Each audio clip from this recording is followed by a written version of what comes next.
I see someone wearing some flannel, I can't say no to that. That was the secret, guys. Okay, do you have any plot characters or concepts that you've had to scrap for one reason or another? So I mean, for every episode you've seen, there are at least 10 dead episodes lying buried under the episode that you watched. That's the way the creative process works. You know, you come up with an idea, and then a better one, and then a better one, and then a slightly worse one, and then a better one. And then that happens. Hello, interesting.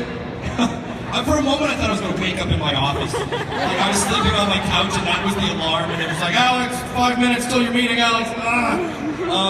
So yeah, I mean, there are so many episodes that we've started and didn't finish or had an idea for and then it couldn't work. You know, a lot of times we'll have an idea that we love and then we actually sit down and try to write it and it's not big enough to sustain 22 minutes. You know, our episodes are 22 minutes long. Yeah, I do. I'm getting there. Yeah, I mean, I've mentioned a lot of these sort of rejected episodes. The thing is, often, the sad thing about the rejected episodes is usually they're not that interesting. Like, that's why we rejected them. Like, one episode I mentioned a minute ago was there was going to be an episode where Dipper and Mabel basically saw what was like a Double Mint gum commercial, and it was like, hey, do you have a twin? Like, eat twin time gum, and record yourself doing a commercial, and you could win a lifetime supply of this gum. And so they record themselves doing a commercial, and they win a trip to the Twinstitute, where all the other twins are going to compete, and they realize they're the most boring twins that have ever lived, and they try to gain powers over these twins. That was the thing, we were like, twins are neat, and then we got there, we're like, this is about a gum commercial? What are we doing? Scrapped! There was an episode about the whole Pines family goes camping, and it was sort of about how Grunkle Stan is trying to get the kids away from technology because he thinks it's evil, and the kids are too hyped up on iPhones and stuff these days, and they ended up getting hunted by this headless demon hunter who they stay in his cabin in the woods and then they turn on the lights and it's all these heads of other hunters that are mounted on the walls. And that turned out to be really creepy, like even creepier than we wanted.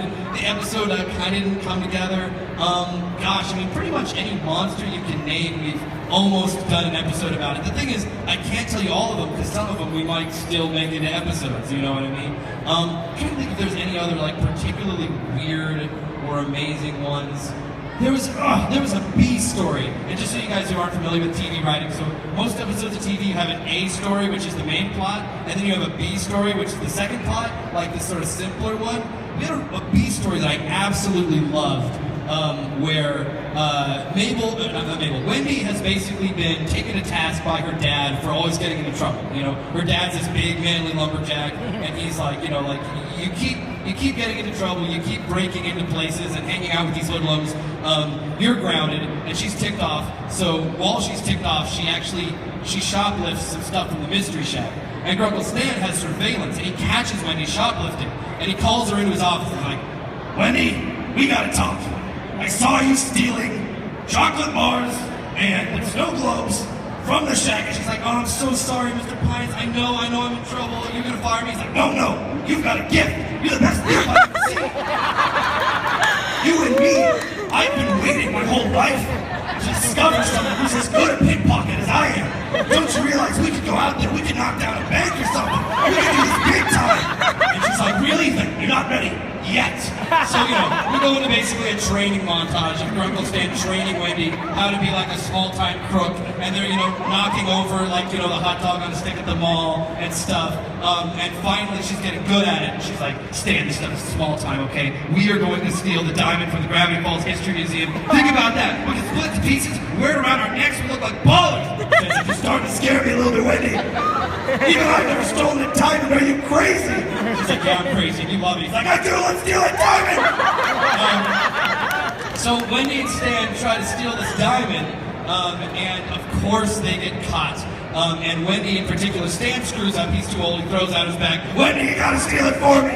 She is able to get through all the layers of security, she's able to knock out Blubs and Derlin, she gets the diamond, she's got it, and then, another security guy grabs her, says, this is Corduroy, come with me. They throw her into the Gravity Falls jail, they say, we're gonna call your dad. And she's like, no, my dad, he can't find out about this.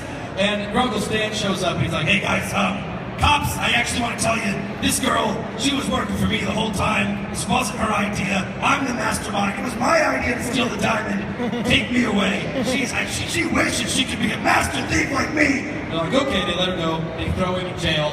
Wendy's like, why did you do that for me? You're gonna have to be here for like days. And he says basically that he realized, like, you know, like look, I'm old. Like, I already had a life. you know, like You can still make a choice to not be an idiot like me. Like, okay, you got quick fingers. Use it to play an instrument or something. Stop stealing or else you're gonna get trapped here. Get out of here. And so basically it's like Wendy and Stan bonding, essentially, you know what I mean? And Wendy discovering she has a talent, and that maybe even though her dad is annoying, telling her not to get in trouble, then like maybe she can use that same energy for something better. We love this peace story, right? It's very sweet, right? Isn't it sweet?